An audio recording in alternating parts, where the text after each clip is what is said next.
Meu nome é Teoria Hipodérmica, mas pode me chamar de Senhor Balinha.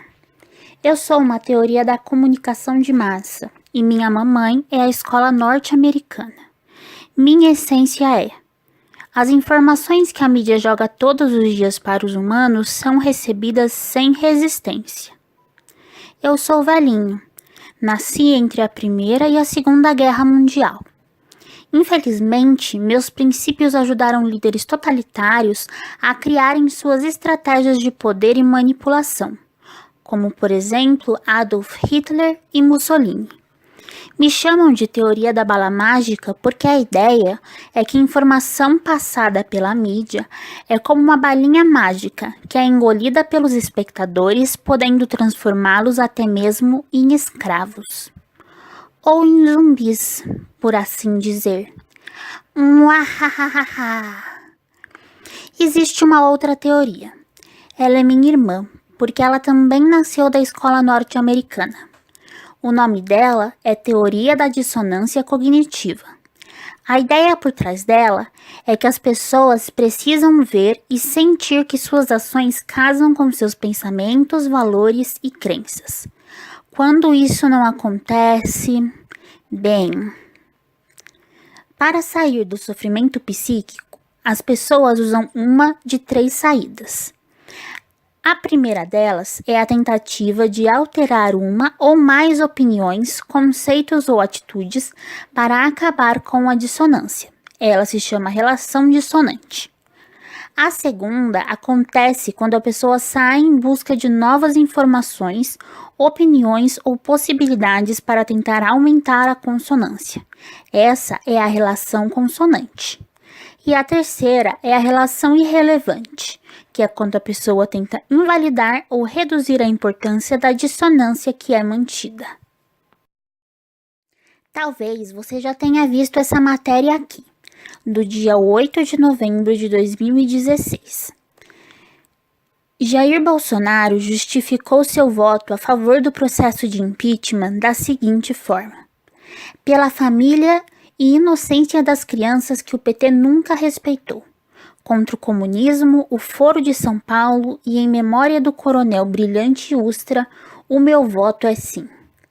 O político, que na época já havia declarado seu interesse em entrar para a corrida presidencial de 2018, desencadeou em seus apoiadores com essa colocação uma crise de dissonância cognitiva. O coronel reformado Carlos Brilhante Ustra foi reconhecido em primeira instância como torturador durante a ditadura militar. Condenação essa que, diga-se de passagem, é raríssima, tendo em vista a dificuldade de conseguir dados confiáveis acerca do período. Bolsonaro já era conhecido por suas polêmicas opiniões e declarações a respeito do governo militar, mas essa foi, talvez, uma de suas colocações mais polêmicas. Uma das tentativas de resolver essa situação foi a ressignificação do que o deputado disse. Ele não está realmente votando em memória do torturador, foi dito na época. Ele está sendo irônico, fazendo frente a outros parlamentares que votaram em nome de figuras como Fidel Castro e Che Guevara, que, assim como a ditadura brasileira, fizeram uso de tortura. O problema com essa ideia é que ela fez sentido apenas até o candidato ser entrevistado. Ele evidenciou que não havia nada de irônico no que ele havia dito. Conheci e fui amigo do Ustra. Sou amigo da esposa dele. Sou uma testemunha viva de toda essa história, do que queriam fazer com o nosso país e do que o PT fez com as doutrinações nas escolas. Sou um exemplo vivo da história brasileira. O coronel recebeu a mais alta comenda do exército. É um herói brasileiro. Se não concordam, paciência. Renasceu a dissonância, e com ela nasceram 3 novas possibilidades. Número 1. O coronel só foi julgado em primeira instância. Ainda existiam recursos que ele poderia usar para provar sua inocência, e por isso ele deveria ser tratado como inocente até que se provasse o contrário. Número 2.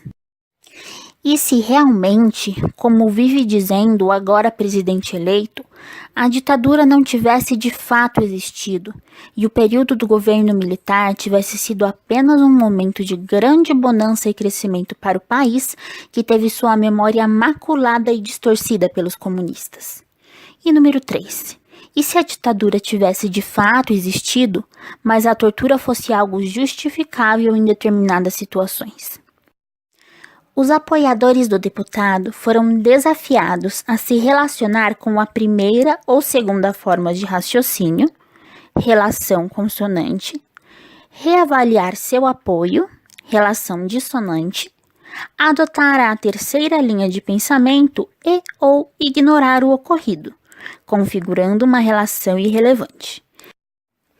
Se fôssemos analisar essa situação diante da teoria hipodérmica, considerando que a existência e a natureza negativa da ditadura militar são majoritariamente aceitas pela população brasileira, a reação dos indivíduos deveria gerar algo próximo à reprovação popular do candidato.